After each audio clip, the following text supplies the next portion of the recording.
முதலமைச்சரை போய் தடுங்கன்னு சொன்னா எப்படி தடுப்பார்? இந்த கஞ்சா விக்கிறவங்க பாதி பேர் திராவிட முன்னேற்ற கழகத்தினுடைய பொறுப்பில் இருக்கக்கூடிய மனிதர்களாக இருக்கின்றார். இன்டர்நேஷனல் கஞ்சா டீலராக இருக்கக்கூடிய சாதிக் பாஷா போன்றவர்களும் கூட திராவிட முன்னேற்ற கழகத்தில் முதலமைச்சரோடு துணை முதலமைச்சரோடு புகைப்படம் எடுத்துக் கொண்டிருக்கிறார்கள். எப்படி உங்க கஞ்சாவை நிறுத்த? திருப்பூர் தெற்கில் பிரச்சாரம் மேற்கொண்ட தமிழக பாஜக முன்னாள் மாநில தலைவர் அண்ணாமலை போதைப் பொருளை விற்பதே திமுகவினர் தான் என குற்றம் சாட்டியுள்ளார். ஆண்டு காலம் ஆட்சியில் இருந்திருக்கின்றார்கள் என்றால் அது இந்த அரசு மட்டும்தான்.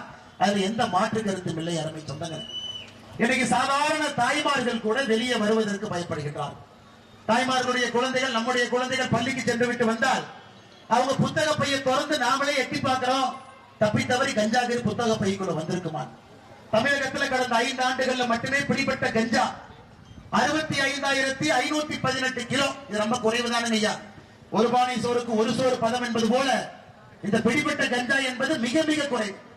பள்ளிக்கூடம் இருக்கக்கூடிய எல்லா சந்து பொந்துல அனைத்து இடத்திலும் கூட கஞ்சா பழக்கம் என்பது அதிகமாயிருக்கு. முதலமைச்சரை போய் தடுங்கன்னு சொன்னா எப்படி தடுப்பார்? இந்த கஞ்சா விக்கிறவங்க பாதி பேர் திராவிட முன்னேற்ற கழகத்தினுடைய பொறுப்பில் இருக்கக்கூடிய மனிதர்களாக இருக்கின்றார்.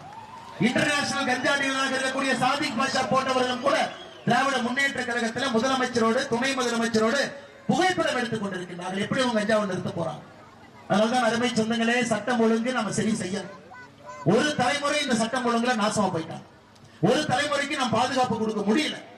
அடுத்த தலைமுறையாவது நிம்மதியாக இருக்க வேண்டும் என்றால் தமிழகத்துல மே 4ஆம் தேதிக்கு பிறகு வரக்கூடிய அரசு அண்ணன் எடப்பாடி பழனிசாமி அவர்கள் தலைமையிலான அனைத்து இந்திய அண்ணா திராவிட முன்னேற்ற கழகம் தலைமையிலான தேசிய ஜனநாயக கூட்டணி அரசு அதில் அமர வேண்டிய கட்டாயம் நமக்கு இருக்கிறது. நாம் செய்யவில்லை என்றால் ஒரு சரித்திர பிழையை செய்கின்றோம் என்கின்றார்கள். இன்னைக்கு கரூருக்கும் கோயம்புத்தூருக்கும் ஒரு செந்தில் பாலாஜி, இன்னைக்கு திருப்பூர் தெற்குக்கு ஒரு குட்டி செந்தில் பாலாஜியாக தினேஷ் இருக்கிறாங்க. அவர் எல்லா செந்தில் பாலாஜி செய்யக்கூடிய எல்லா தவறையும் கூட இன்னைக்கு திருப்பூர் ஒருத்தர் செய்யறாருன்னா நேற்று வரை உங்களுடைய மேயராக இருந்தவர்.